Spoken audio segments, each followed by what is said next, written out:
Hey, last time on the Big Bass Podcast, we shared the story of David Lee Hayes and his world record smallmouth bass from the Kentucky section of Dale Hollow Lake on July 9th, 1955. Mr. Hayes was trolling a Bomber 609 behind his 21-foot cabin cruiser the morning when the big fish struck. A short time later, he stopped by at a marina to get some gas, and the fish was weighed. Not long thereafter, he went to the resort where he and his family were staying, and again, the fish was weighed, and both times it was reportedly just an ounce shy of 12 pounds. The fish measured 27 inches in length and 21 2/3 inches in girth. And both times the fish was weighed outside the presence of the angler. David Hayes caught a world record bass, but he never saw it on the scales. When it was weighed the second time at Cedar Hill Resort, Hayes left the fish with the owner and did not see it again until it had been mounted and officially recognized by Field & Stream magazine as a world record. Back then, Field & Stream was the closest thing to an authority on freshwater fishing records, and that lasted until the 1970s. And that's where we left the story in our last episode. But that's not nearly where this story ends by any part of the imagination. Here in part 2, we're going to pick up where things left 40 years later in the mid-1990s, when the Hayes smallmouth story takes a wild turn. Welcome to the Big Bass Podcast, the fishing show where size matters. My name is Terry Battisti. And I'm Ken Duke. Our producer and engineer is Nathan Benson. This is the second of our 3-part series on David Hayes and his world record smallmouth bass. If you haven't seen part 1, we recommend you go back and check it out. Not only does it set the stage for this episode and the next, but there's lots of great video of the late Mr. Hayes telling the story in his own words. You don't want to miss that. And you won't want to miss our next episode of the Hayes Saga, where we bring the story up to the present day and end it by dropping a bombshell that's never been shared before, and that just might shake things up in the smallmouth record book again. Let's get it started, Terry. You know, when we ended things last time, David Hayes had caught an 11-pound, 15-ounce smallmouth bass that had been certified as the world record. Now we're going to fast forward those 40 years to the mid-1990s, and by that time, a number of things had changed. For one, Field & Stream had handed over the freshwater fishing records to the IGFA in 1978. And for another, the mount of Mr. Hayes' record bass had been restored and repainted by a Chicago taxidermist who didn't get the color quite right. Here's David Hayes holding his mounted bass while being interviewed by Ken and being filmed by Nathan in 2010. And Mr. Hayes, I know that that fish has been repainted, and you're not all that excited about the colors that it bears now. It's a little too green, as I understand. Yes, sir. The fish came Daly Hollow, the green came Chicago. When was it repainted in Chicago? Oh, Lord. About late 80s or early 90s. It's an amazing He fish. did a beautiful job of mounting it, Uh-huh. redoing it, Yes, sir. and there hasn't been anything done to it since. And It's he had to do a good job. I would think that any taxidermist handling a world record is going to do his very best work. Yeah, well, he was supposed to have been good, except he mounted too many smallmouths from Canada. He thought they were supposed to be green. Pay attention there, Terry. Notice that Nathan and I were working on the Big Bass Podcast almost 13 years before we launched. We took vacation time to fish Dale Hollow and interview Mr. Hayes, who definitely did not like the paint job that his fish received when it was restored by that Chicago taxidermist. Yeah, by the 1990s, he was about to have a much bigger problem with this fish than the color that it was painted. Yeah, that's right. A man named Eldon Davis was putting on a big buck show at Livingston Academy, where he was the assistant principal. And that was nearby, very close to Dale Hollow Lake in Livingston, Tennessee. And to help draw a crowd, Eldon Davis invited David Hayes to appear at the show and to display his mount of the world record smallmouth. Knowing Mr. Hayes, as I knew him a little bit, I'm pretty certain he was paid for this appearance. Yeah, in a November 1996 Bassmaster Magazine story by Colin Moore, Eldon Davis was quoted as saying, "I came away from the show depressed. I was repeatedly told during the night by experienced fishermen that the D.L. Hayes smallmouth did not appear to weigh 11 pounds, 15 ounces. Many anglers that were there told me that they had 8 and 9 pound fish on the wall at home that were similar in size." Yeah, that's the kind of stuff you hear from fishermen all the time. Davis also claimed that he began hearing rumors that the Hayes fish was a fraud. Someone told him Imagine about that. it. Yeah, someone. Oh, it's a record fish, and there are rumors that it's a fraud. Oh my God! Call the exactly. authorities. Well, somebody told Davis that there was a document in the Salina, Tennessee office of the U.S. Army Corps of Engineers that would show the nature of the hoax. Davis would not say who told him about the document, and although we tried, we were not able to reach Mr. Davis because we wanted him to appear on the Big Bass podcast with us. If you know Eldon Davis, we'd still like to talk to him. So when Davis went to the Corps office, someone was able to produce this 1955 affidavit from John H. Barlow that turned the record books upside down within a month. Barlow was a fishing guide on the lake and worked out at Cedar Hill Resort at the time. Yeah, and John Barlow swore that he was working at Cedar Hill Resort on July 9th, 1955, when Hayes came in with his record smallmouth. But Barlow claimed the fish actually weighed 8 pounds, 15 ounces, not 11.15. That's insane. Barlow's affidavit said that he was told by Cedar Hill's owner, Dick Roberts, and Barlow's own younger brother, Ira, to fix it up good. Fix it up good. Yeah, exactly. I mean, Hayes isn't even present, and they're going to fix this thing up good. So they claimed that they stuffed 3 pounds worth of outboard motor. Let's back up. Barlow claimed that he did it. John Barlow claimed that he did it at the instruction of Dick Roberts. Correct. And that he was instructed to stuff, 3 pounds worth of outboard motor parts and lead sinkers into the big smallmouth so that when it was finished, it had gained exactly 3 pounds. All this was done outside the presence of the angler, David Hayes. I mean, he's out on the dock getting his boat filled with gas as these folks are supposedly, loading the fish up with, Yeah, this is at the end of the day. Hayes has called it a day at this point. He's done. The fish has already been weighed once at Wisdom Dock. Now he's back at his home marina at Cedar Hill. Yep. And let's point out here, Terry, and make very clear that no one has ever accused David Hayes of any wrongdoing about his fish. It was placed on scales at 2 different marinas, and Hayes was not present for either weighing. That may seem strange when we're talking about the biggest smallmouth bass of all time, but everyone involved seems to agree on that. Yeah, and then the discovery of this John Barlow affidavit after 40 years by the Corps of Engineers stirs up a hornet's nest that is going to not turn out very good for Hayes at all. No, that affidavit was signed on August 17th, 1955, which would have been just 39 days after Hayes caught the fish. And in addition to saying that he had added 3 pounds of lead weights and lower unit motor parts to the fish, John Barlow explained that he did not know doing this would rob someone of the world's record smallmouth bass, and I do not want to be a party to such a transaction. I call BS on that. I'm sorry.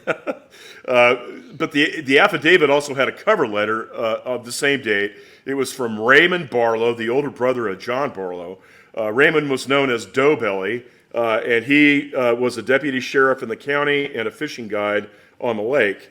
And his letter read, and this is quoting, "I am enclosing herewith an affidavit concerning the world record smallmouth bass that was caught at Dale Hollow Lake. I understood that your department was making an investigation of this matter." And of course, this is at the Corps of Engineers office. Yeah. And there was only one problem with the affidavit. The Corps of Engineers didn't have anything to do with record fish. They didn't care about record fish. And they were not conducting any sort of investigation. Yep. So they contacted Doughbelly Barlow, who, as we said, was a deputy sheriff and had a reputation, by the way, for being pretty brutal. They returned the affidavit to him on the 19th of August, 1955, and they kept a copy of it in their files. And that's where it stayed for nearly 40 years, until Eldon Davis invited David Hayes to bring his mounted bass to the Big Buck Show. And from there, he tracked down John Barlow, the guide who claimed to have stuffed the 3 pounds of weights into the fish. Barlow was still alive. He was nearly 80 years old and still living in Tennessee. More importantly, though, he stood by his statements in this affidavit. In particular, Barlow said that he weighed the fish for David Hayes and that it weighed 815. He said that Dick Roberts, the owner of the Marina Resort, came to him with a handful of lead sinkers and told him to fix it up good. Barlow claimed that while his younger brother Ira Barlow held the bass, he stuffed the sinkers and the outboard motor parts into its stomach, and then after doing that, he claimed he took a bomber lure and pinned the fish's throat shut so that the weights wouldn't come out. With all the extra weight, the bass miraculously weighs exactly 3 pounds, 15 ounces, 3 pounds more than the 815 that it supposedly weighed, coming in at 1115. And then Ira put the fish in the marina freezer. Yeah, John Barlow's affidavit claimed that Dick Roberts told him to come back in the morning and thaw the fish out and then take the weights out of it. So the next morning, John Barlow claims he came back and he had trouble getting the hooks from the bomber lure out of the fish's mouth. Said he had to use pliers to unhook it, and in the process, he ripped one of the hooks out of the bait. Now remember, I hope you saw our first episode, when David Hayes told the story of how the bass had ripped the rear treble out of his bomber 609. He claimed he lost it that way. So after John Barlow says he fought with this hook and tore one out of the lure, he claimed he put the fish in a garbage can filled with water to thaw it out, and then he took the weights out of the fish. It's just crazy. You know, how would the same bomber lure that, I mean, Hayes didn't give him the bomber, he gave him the fish to go away. I mean, Hayes has got the bomber lure in his boat still. It's probably still attached to the rod that he was using. I mean, this is just, it's unbelievable. But anyway, so they have the affidavit in hand, and the man who signed it 40 years earlier standing by the statements. Eldon Davis had a story that backed up his belief that the fish was a fraud. He asked Barlow to take a polygraph test, and Barlow agrees. All the questions were prepared by Davis, and according to him, Barlow passed. Yeah, and based on that information, David Hayes' world record smallmouth bass was disqualified by the International Game Fish Association, the Freshwater Fishing Hall of Fame, and the state of Kentucky, which is where he actually caught the bass, in Kentucky waters, the Kentucky portion of Dale Hollow Lake. Yeah. IGFA left the smallmouth bass category blank in their 1996 record book because they had to figure out a fish to fill it. And there was 2 fish that they were looking at. There was a 10-14 that was caught by John Gorman in '69 and a 10-8 caught by Paul Beal in 1986. And both those fish came from the Tennessee section of Dale Hollow. And then in 1997, both IGFA and the Freshwater Fishing Hall of Fame had certified Gorman's fish at 10-14 as the new record. Yeah, Gorman grabbed the top spot in the record book, but Beal's catch, the 10-8 in 1986, might actually be a little more interesting. Eventually, we want to tell the story of both those fish on the Big Bass Podcast. For now, though, you might enjoy knowing that Paul Beal caught his bass at about 7:45 on an April morning in 1986, then hauled it around on a chain stringer for several hours. After it was frozen and then delivered to a taxidermist weeks later, it still weighed 10.5 pounds, measured 26.5 inches long, and had a girth of 19 inches, giving it very close to the same proportions as David Hayes' bass. Yep. If it had been weighed on certified scales sooner, it almost certainly would have weighed over 11 pounds. But because it wasn't, Yep. John Gorman's fish from 1969 is generally recognized as the second biggest smallmouth bass of all time. Yeah, and that's another crazy thing. These folks are saying, oh, it doesn't have the frame, Hayes' fish doesn't have the frame of an 11-pound, 15-ounce fish. Yet, here you've got a fish that is a half an inch shorter in length, and what was that? Probably couple inches shorter in girth. A couple of inches shorter in girth, and this fish is pushing 11 pounds. I mean, it's insane to think that, that this fish does not have, world record proportions with respect to being 11 pounds, 15 ounces. And, last episode, we ran a couple of numbers in the IGFA 927 model and my 958 model, and both of those models predicted that the Hayes fish was going to be over 13 pounds. So yeah, they're nuts. So anyway, let's get back to the IGFA and the Hall of Fame. Again, they both recognized the Gorman fish as the new record holder, and the people that make their living off of fishing at Dale Hollow Lake were still happy because all three of those top fish came from Dale Hollow. But Kentucky had a conundrum on their hands.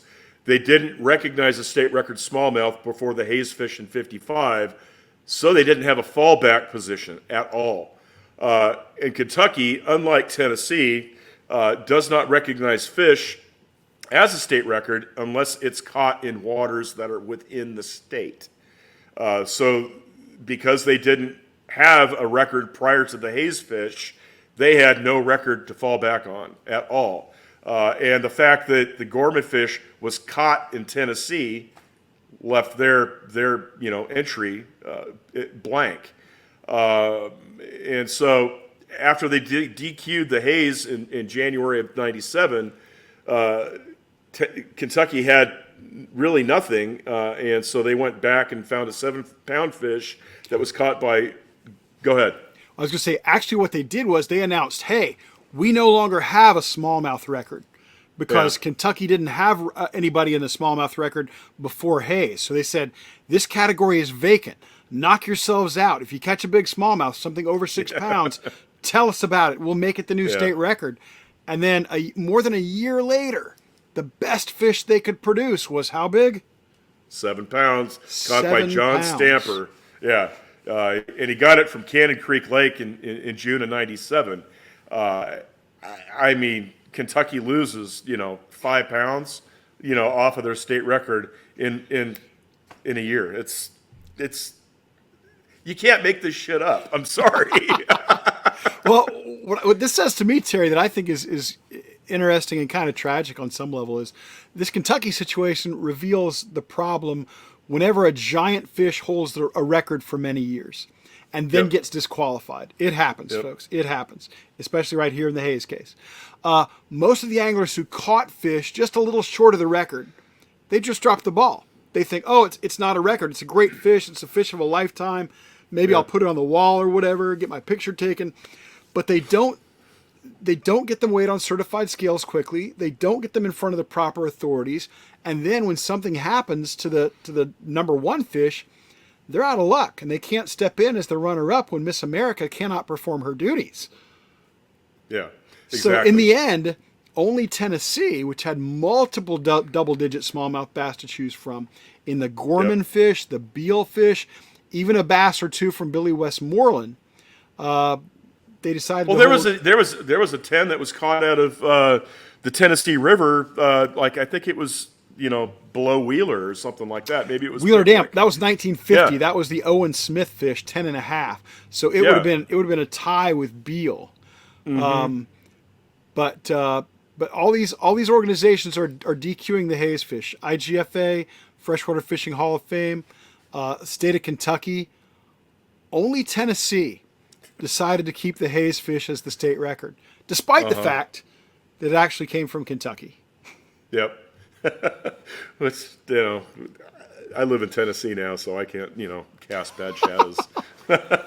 Anyway, but the one name that keeps popping up in the story, but which is not involved in this entire controversy at all, is the man that held or holds the record, David Hayes. He caught the fish, but where was he when all this stuff was, the proverbial brown stuff hitting the oscillating rotor? I mean, where the hell was he during all this? Well, he was nowhere, Terry, because he was completely uninvolved in this scandal and controversy and investigation. Because no one was accusing David Hayes of any wrongdoing, nobody seemed to believe that he needed to be contacted for the investigation.